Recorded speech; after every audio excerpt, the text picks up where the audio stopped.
We'll just start with a short video about the innovation that I would like you to have in mind, and then we will be open to a discussion together afterwards. A little bit louder.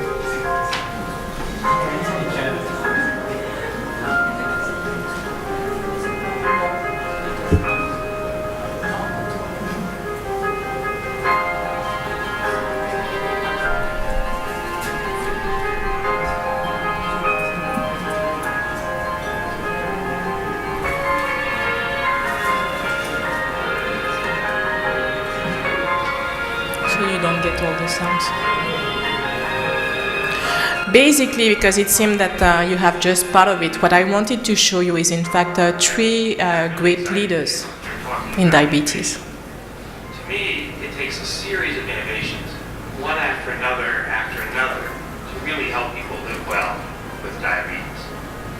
When I thought about innovation, I think about the classic ways to classify it, going from bench to bedside. Going from bedside to community. Now, I like to turn those terms around a little bit, because I like to go from discovery to evidence, and then from evidence to practice. The scope of innovation should involve both technology and science, but I think we might also consider it from the patient's perspective. So there can be an innovative view of treating diabetes that comes from patients to say that I don't think about my blood sugars, I think about what I eat and what kind of exercise I can do. So I'd like to think that innovation can come from anyone involved in the whole diabetic, let's call it, enterprise. So innovation in diabetes, in terms of a definition, is really about using a consumer approach, particularly with technology, to advance diabetes.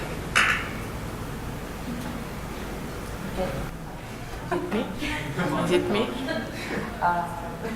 Fine, go to the slides. We adapt. So basically what I wanted to show you was in fact three great leaders in diabetes, so from a science perspective, which was talking about what is innovation. Because as you know, I will present you in a few slides. I would say my company, Sanofi, where I'm working since a couple of years, but also really what is our passion and why we are doing that for people living with diabetes.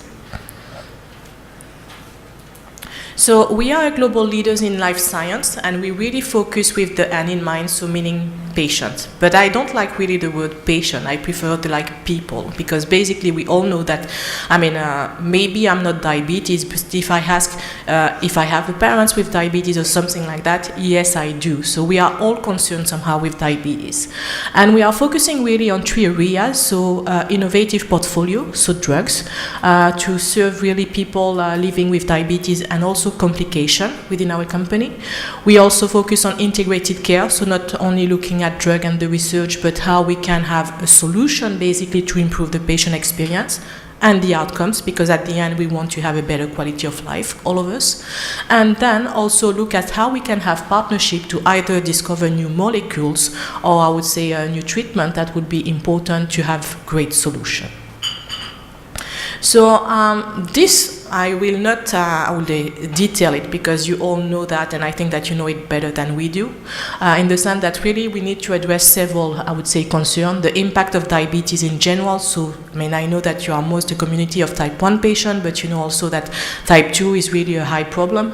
The consequence on the healthcare system, on the people, so on the society in general, and that what I like to highlight is these figures of one reduction in blood sugar levels significantly decrease some of the complication, including CVDs. And if you put that into a perspective of the healthcare system, you know also that you will avoid quite a number of costs as well for the system. So within Sanofi, what we do is that really we work with all different partners, so R&D partners to find new molecules, patient groups like the type 1 exchange that I'm sure you know about in the US, with payers as well to make sure that we can find solution not to have drug or solution too costly, but at an affordable cost. Policymakers as well to see how we can change, and I would say healthcare professional. Our first, I would say, work is to work with the healthcare professional to make sure that the education is well done and that the treatment as well can be, I would say, properly be managed, and then afterwards see how the impact will be, I would say, on people. So here I will not detail it, but you see the different associations we're working on, I would say, for our different projects.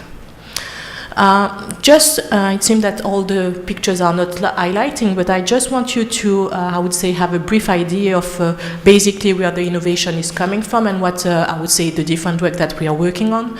So we have some on the basal insulin, we have some also more to look at the LDL profile, and then we have, I would say, oral agents, like a new one that we will have SGLT1, SGLT2. I'm not sure if you're familiar with the class of the drug as well in diabetes, but basically, where instead of having injection, it will be a pill that will be, I would say, given afterwards for type 1 patient and type 2 potentially.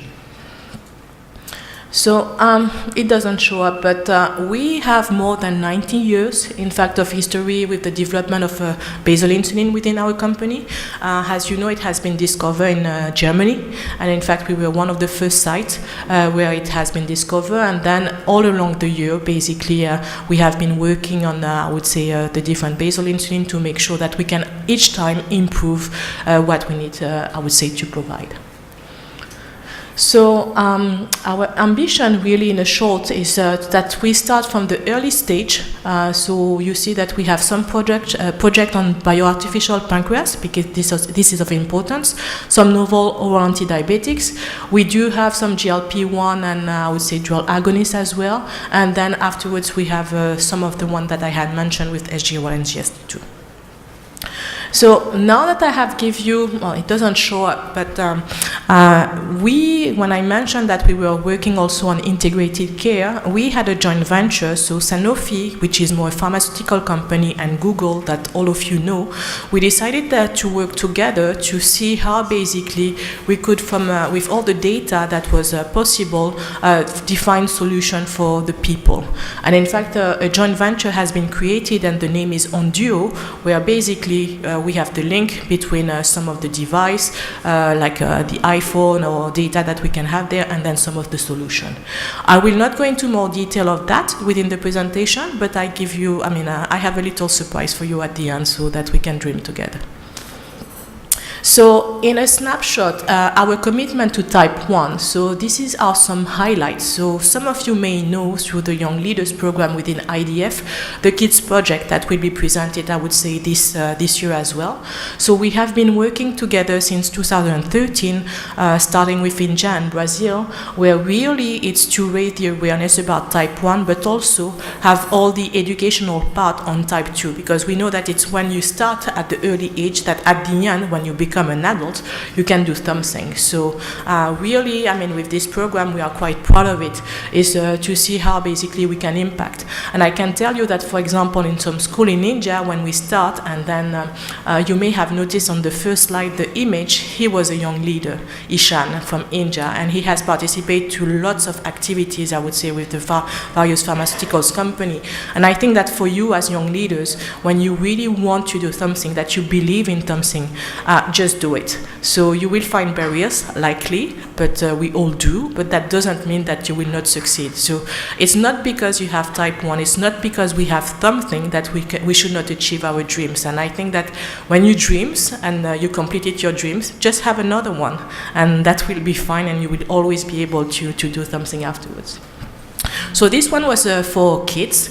Then we had some project also in China called the 3C study some years ago. And in fact, it was a study looking at the cost, the coverage of, I would say, people living with type 1 in China. And basically there, they had no registry. So people did not know that they had type 1, and people did not know how much they will have to pay when they had type 1 for their treatment.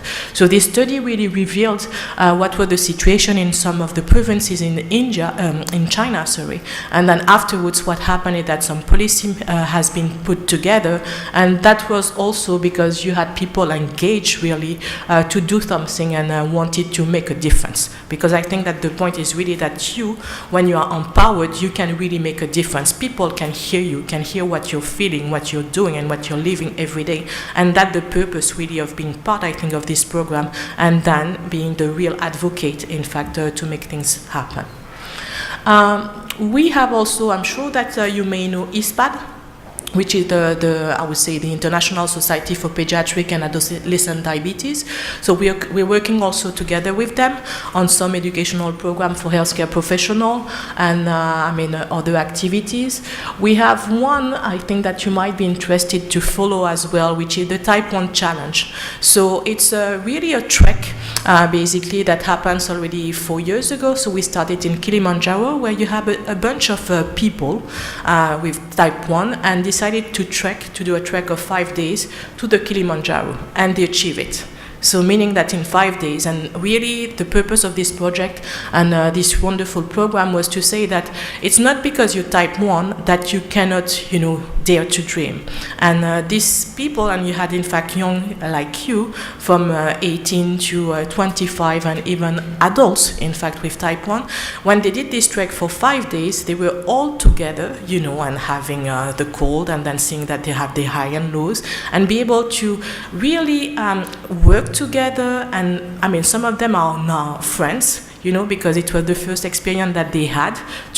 They were in good shape, but doing a trek like Kilimanjaro, you have to get some guts basically to do it. So they were able to achieve and to really control their diabetes, I would say, every day, to make sure that at the end they didn't have hypo, or everything was fine, at least for them. So we started that in 2013. Then there was another trek in Machu Picchu as well. Different group of people, they did work, and we just had one this year in the US as well, and we're working with the Sweet centers that maybe some of you know also in Europe, which is expanded, where they are really looking, it's under pediatrician, on how we can help to better manage diabetes for Type 1, and we're working with them and I would say a World Tour Association to have this trek continuing to really, I would say, continue to advocate that Type 1, when you have Type 1, you can dare to dream and you can have this type of activities. Of course, you will not, if you never trek, go and then do it. You need some practice. But at least if you have the practice, all the right condition, you can do it. So. Then kids, I had mentioned it, so I will not go into more details. We had, because as you know, as a pharma company, we cannot just say we want to do it and that's it. We have to provide some evidence. And we had a big registry that we have been working on, I would say worldwide, where we look in fact for the teens, what were the different aspects, not only of the glucose control, but also on the quality of life. Because quite often, it's just a number, or you're going to your physician and you say, what was your blood glucose last time? That's it. But that's not what you want to hear. You want also to hear, okay, you went at school, you didn't have a good mark, how was it? How did you feel? How your parents also will say, or I'm a teenager, I just want to go out, and that's it. So basically this study was also to look at not the glucose control that we are all looking at the same time, but the glucose part, because it's important to know basically where we stand, but more on the quality of life and all the psychological and behavioral aspect to see basically what we can do afterwards. And from this, I would say, work, some guidelines has been put in place as well, because we've worked with some great experts, and we are trying to see now if we can develop a questionnaire that will help in fact some of the physicians when they have visit with people with Type 1, asking some questions to already see if you're in a good mood or not, because sometimes it's just that you're so burdened with Type 1 that you just want to quit. But maybe there's something that the physician can do, or the nurse, to help you, live better with it. So that was the purpose somehow of this questionnaire. I didn't say it, but if you have questions, of course, you can interrupt me. Then, because the topic that you had, because from what I've understood from IDF, they wanted also to have a different perspective. So you are there to be advocate, and for me it was a way to give you also tools. We are in, I would say, technology area, so we have mobile that we can use.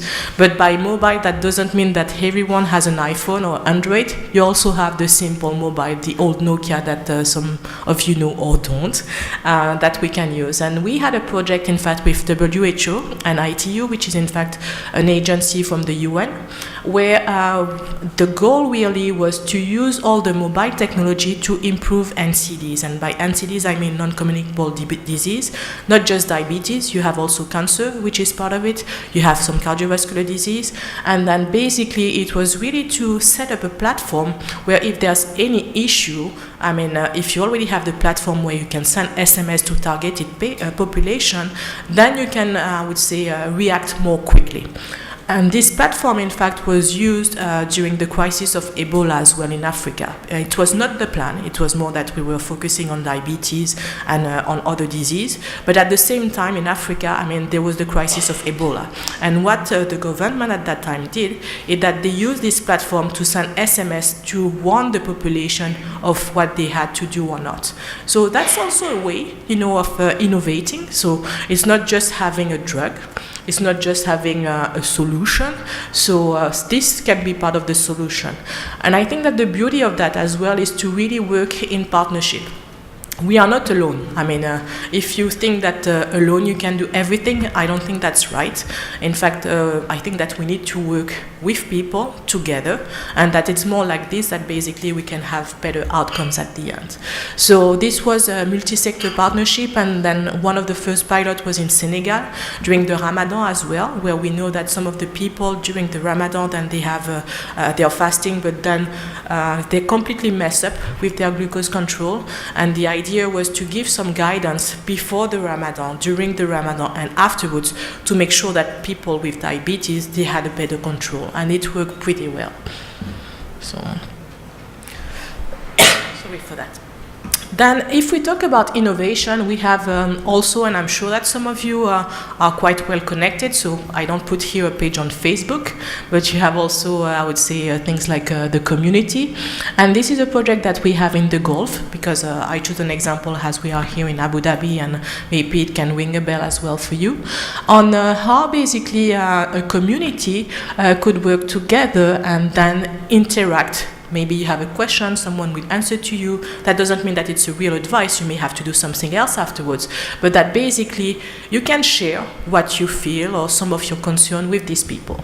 So this program was put in place, in fact, with some association. And then we had ambassador to really say, you have to come to this community because basically it's a good one. We can exchange. And you see here that we had some 31% of members with type 1, but we also had some members with type 2. And I think this is somehow a good reflection as well, that we tend to say that, okay, to, as I said at the beginning, to talk about patient, you type 1, you type 2, at the end it's diabetes. So, I mean, if type 1 can bring something to type 2 and type 2 to type 1 in the way that they do it, let's just do it together and not necessarily, you know, corner ourselves in just one point. So here the idea was really to also look at the quality of life, how we can do better patient education, do some glucose monitoring as well. And then, I mean, one of the key, I think, elements also of concern is hyperglycemia and hypo. We tend to talk a lot about hypo, but I think that you know pretty well how to manage it, or even, you know, a normal, in bracket, person know if he or she has hypo, what to do. But when you have hypo, it's more difficult. And if we could find ways to manage hyperglycemia, that would also be good. So, or at least to raise the awareness of what are the symptoms and what we should do in this situation. Another project that we had, so this one is in India, it's called My Dose Coach. So it's a sugar clinic, basically. So you see that depending on the countries, because of the healthcare system as well, and maybe because of the access, you have different tools and different ways to be advocates from your side. Here, as I mentioned, I give you some example of projects that we have, but I'm sure that it will, I would say, suscite on to you other things, basically, on how I can contribute maybe in my country, internationally, to develop something or to be inspired and see what else I can do. So, I'm sorry. Basically, this is an application that we have that will support patient but also physician to have a better prescription on the titration, because you know also that sometimes finding, except if you're really on a pump where more or less the pump is doing everything for you, if you're on an insulin or if you're on other treatment, you have then to find your way to have the good titration. So here basically, so it's called My Dose Coach. Everything is put into the cloud. And then you have the healthcare professional where they have the team, so a clinic where you have the patient dossier, you have the dose plan, also so the patient will enter some of the data.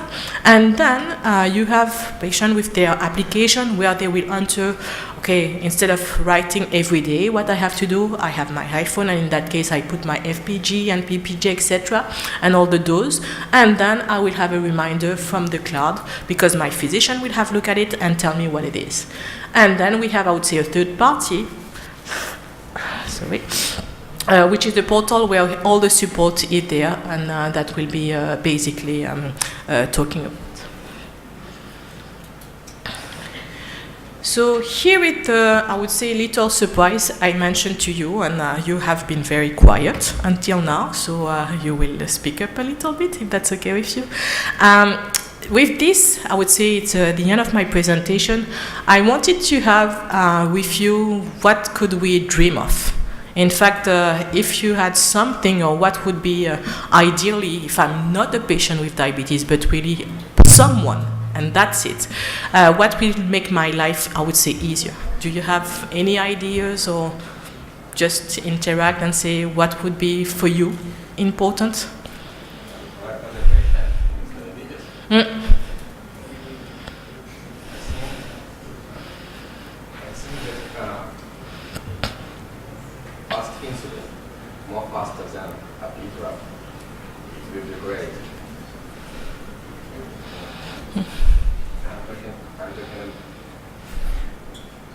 You see, technology really doesn't work with me. Next year I will change subject. Oh, I solved this problem. I'm talking about a new kind of insulin, because really it can change significantly our life. Not only who use pump, but those people who are just use a pens. And I know that you have your short taking insulin, but I don't think that a lot of pump users use it. Or have anybody use Apidra in now? And who use pumps with Apidra? Oh. So, and more will be, do you think, for create new insulin more shorter and more rapidly active? Okay, so you're talking about the treatment. I see that you're already a good advocate. Okay, anyone else want to give a try? Curiosity have. Okay. Yeah, I think. I didn't understand your question. Okay, my question is that if you wanted to have anything new, I would say, to help you in your daily life, what you would like to have? The gold.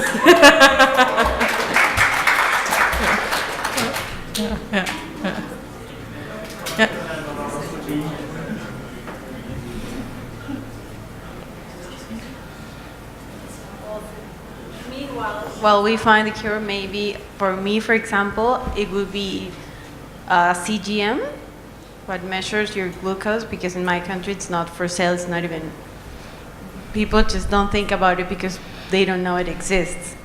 So I know there's a lot of people who use this here, but for example, for me in my country, there's no, that doesn't exist. And that would Where are you from? I'm from Peru, from South America.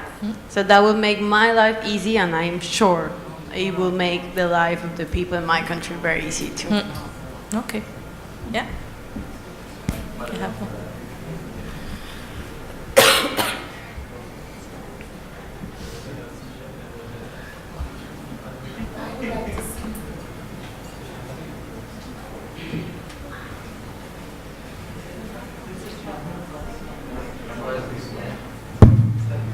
I would like to see a breakthrough in wound care products, and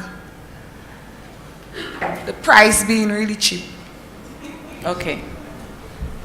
So that way amputations and stuff would be minimized among diabetics. Okay. Anyone else?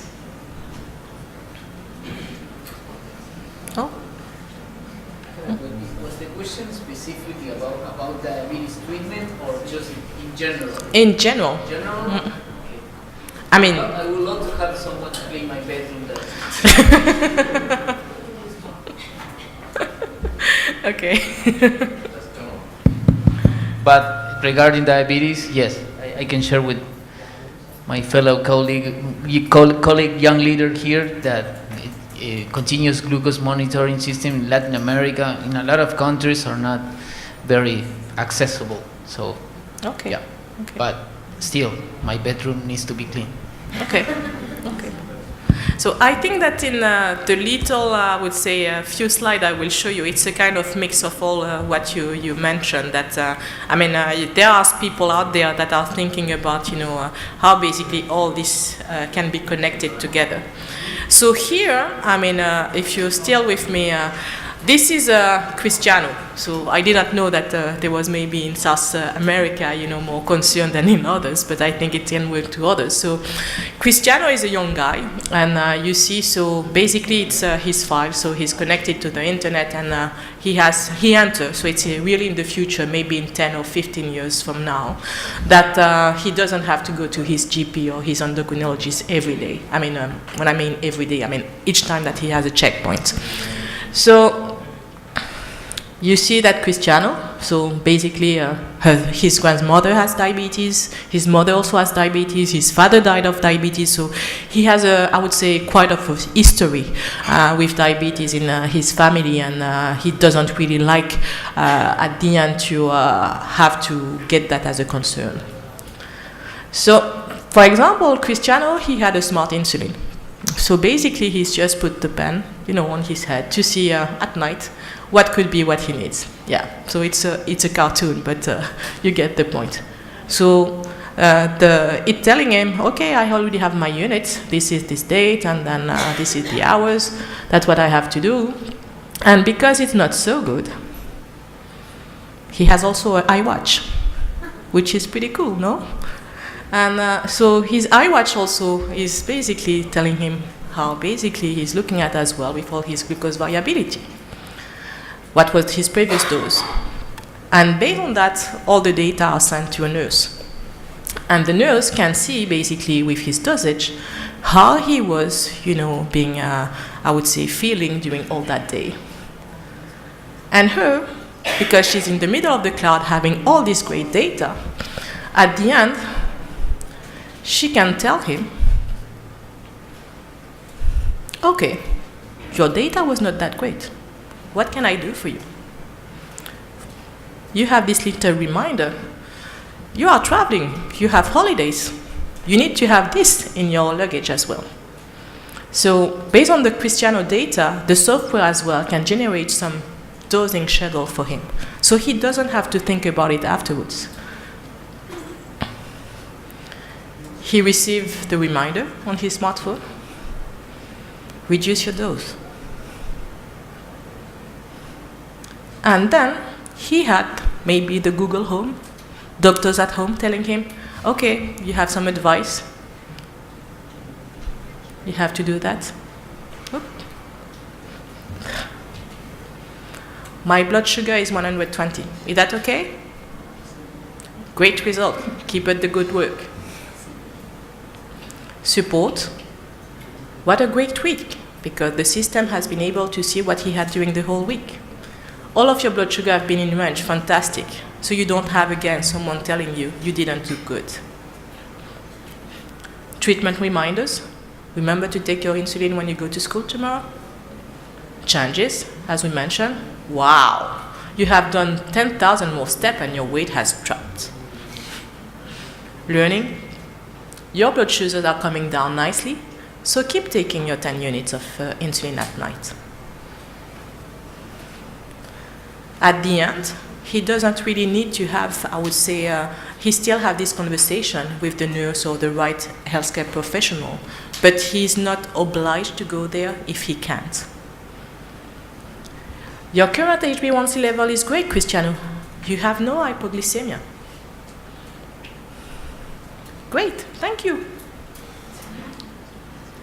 He's going on holidays, then he can take everything in his suitcase. and then leave.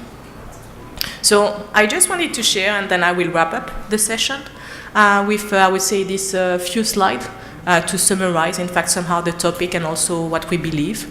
The management of diabetes is a 24/7-hour job. So you cannot say that I have it, I forget about it. It's there. You cannot ignore it, unfortunately. But that doesn't mean you have all this world all the time. I have to do my diet, I have to do my blood sugar level, I have to do my expenses, I have to do my testing, and blah, blah, blah. So at the end, it's quite burdensome. So as I mentioned, we know that it has a high burden on the healthcare system. But what is important for me, I think it's really to build a partnership and to make sure that when we have great advocates like you, we can make things happen and change it. So that's it.